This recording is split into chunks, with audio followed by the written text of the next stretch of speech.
એવા માંસ ખાવા વાળાને કહું છું મારા ધામમાં અભડાવતા નહીં, મારા ધામમાં ના આવતા. ચાલુ રાખવું હોય તો અહીં આવું છે તો થોડું હોય તો જ મારા ધામમાં આવજો, નકર ના આવતા. જાહેરમાં બોલું છું.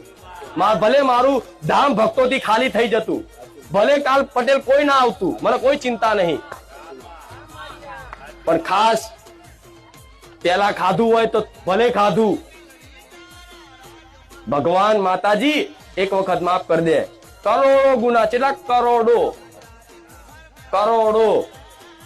પણ મારો ધામ આવી અને આવો વિશ્વાસ, આ શ્રવણ થતું હોય, તમારી વાત ઉતરતી હોય તો દરેક ને કોઈ અંદર ખોને હજુ તે બાર હોટલો ખાતા હોય ને તો એવું ના વિચારતા ખુખાર મેલની ખબર નહીં પડે.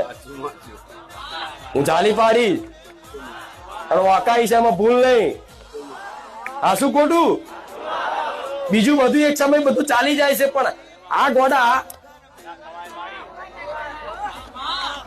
તમે દેવ જેવા છો, તમે ભક્તો છો અને રાક્ષસ જેવું કામ કરો તો આ કોણ ખાય?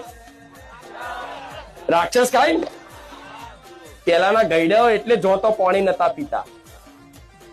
આ ખાવા પીવા વાળા હોય ને ન તો પાણી નતા પીતા, પણ આ તો બધા ખાવા પીવા વાળા થઈ જાય. આ શું ખોટું?